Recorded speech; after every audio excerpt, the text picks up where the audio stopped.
What it is, what it do, YouTube? This is my last video for the night, I guess. Hell, off day, nothing to do. I'm apologize before I even get started on not gathering up every itty bitty detail of information that I could have gathered up. But this is primarily what I call a direction and a pointer video. I'm going to just point you in a couple directions. And it's up to your black ass, or your white ass, or your Mexican ass, or whatever color your ass may be, to go dig up these individuals yourself. I'm going to just tell you who they are.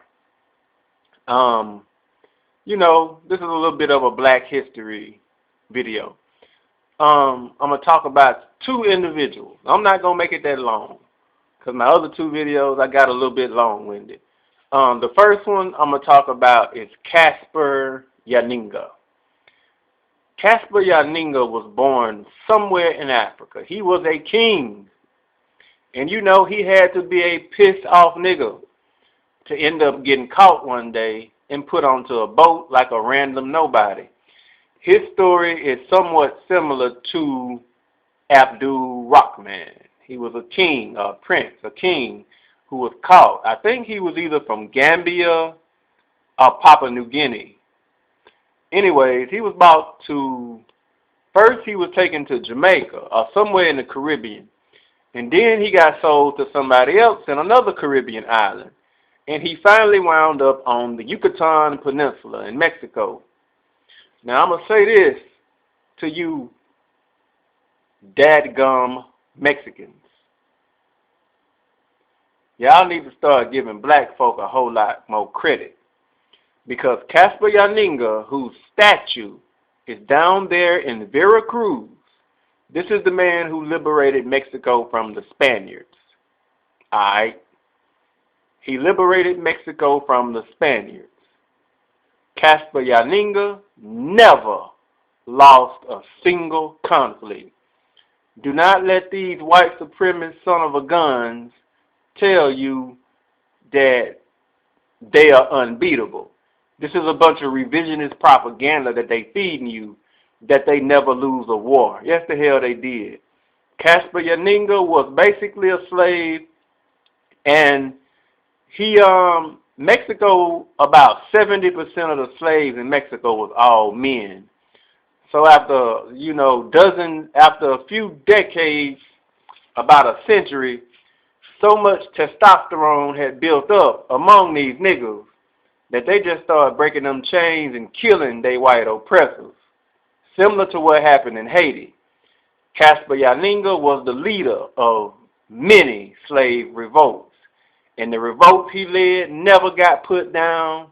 And he organized those men underneath these very legendary battle tactics that was used in Africa.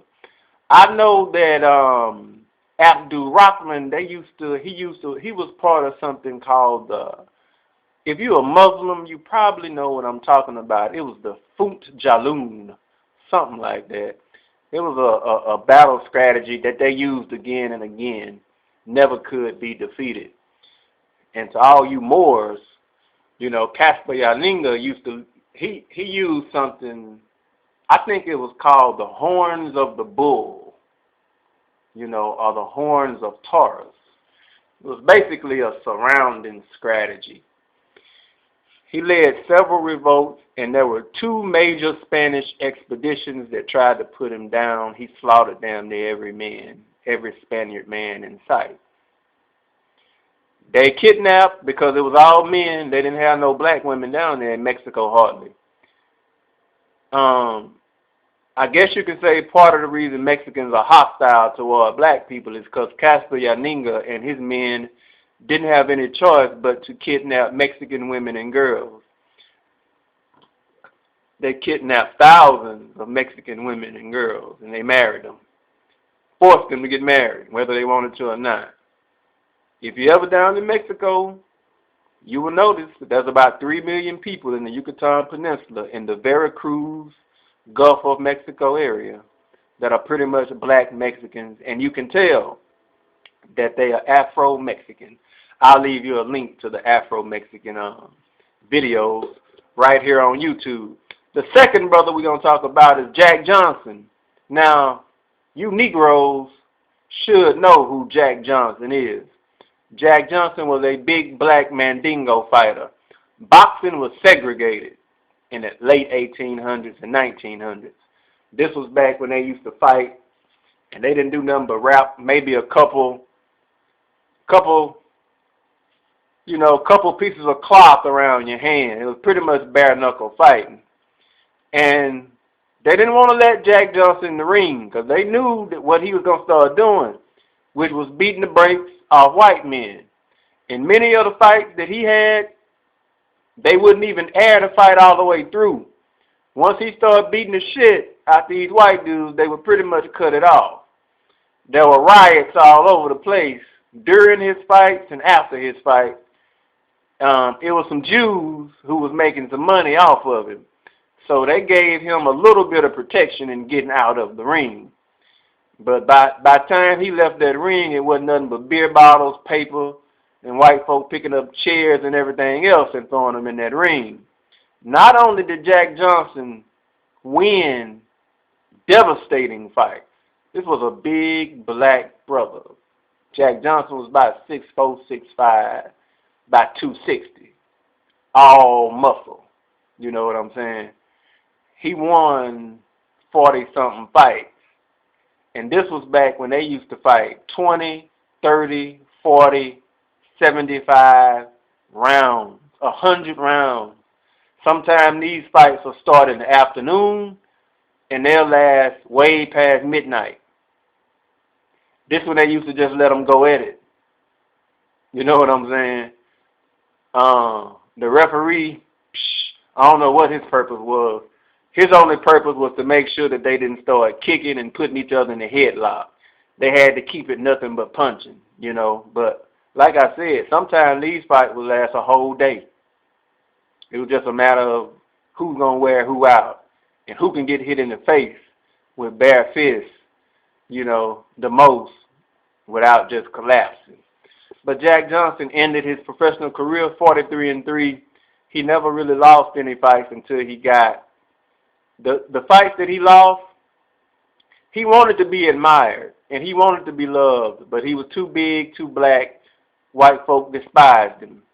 You know, he was a little bit of a house nigga because he wanted to be loved by white people so much. But at the same time, that made him hate white people because they didn't like him.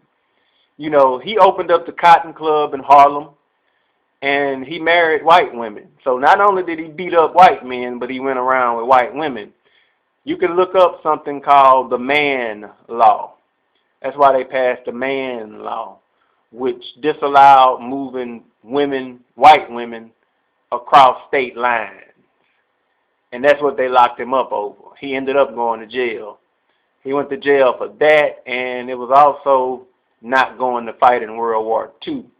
But I think World War I. I think what he did whenever he refused to sign up for World War I think that's when he went to Mexico. And he probably went to Vera Cruz. But Jack Johnson, he also went to jail, like I say, for violation of the Mann Law, which was really just a backdoor way of them putting him in jail for fucking them white women. And he was a very dignified, defiant brother. You know, when he went to jail, he said, "I'm not letting you put me in chains." He drove his car to jail with his white wife. And he put his favorite three-piece outfit in the trunk and said, "In 3 years from now, when you come pick me up, I want my outfit to be just like it is in that trunk."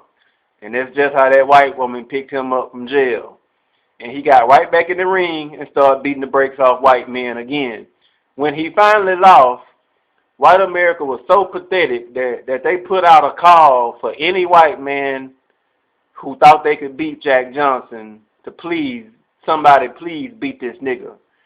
And what they did was that they went to Kansas and they specifically looked for a white man who used to work with horses and donkeys. Not only did that white man have to manhandle horses, donkeys, and cows, but they wanted a white man who got kicked in the face quite a few times by horses, donkeys, and cows. Because they was like, you need to be able to take a beating, you know. And when Jack Johnson finally lost, he lost to a man who wasn't even a boxer. He was just a big white barbarian.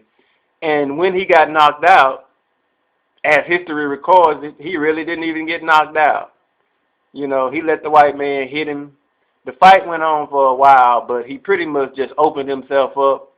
He let the white man hit him. He laid on the ground, and he famously just put his hands over his eyes like that and just let the referee count to 10. And as soon as the referee got to 10, he jumped right up.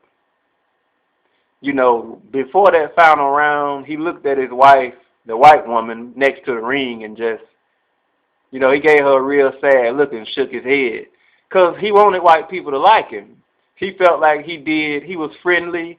And, you know, there were some white people who he knew, a lot of white people who he helped, but society as a whole hated him. And, you know, he didn't like that. Jack Johnson, you know, he went on to live his life after boxing, but he died in a quote-unquote car accident. I personally believe that they probably done something to his car. He was riding along a country road, and the wheels came off his vehicle, and he flew off the road, and he died in a car accident. But Jack Johnson and Gasper Yanga, I'll leave you a link. You can dig up Jack Johnson, but I'll leave you a link to Gasper Yanga. And about Gasper Yanga, he liberated Mexico from the Spaniards. And when he liberated Mexico from the Spaniards, all of Mexico was free, including the Mexicans. He did this in 1526 to 1533, if I'm not mistaken. Then he started bringing black folk to America to the late 1500s, early 1600s. So black people were free in Mexico before they were slaves in America. Hope you learned something. Your boy, Vince Rashad, holla.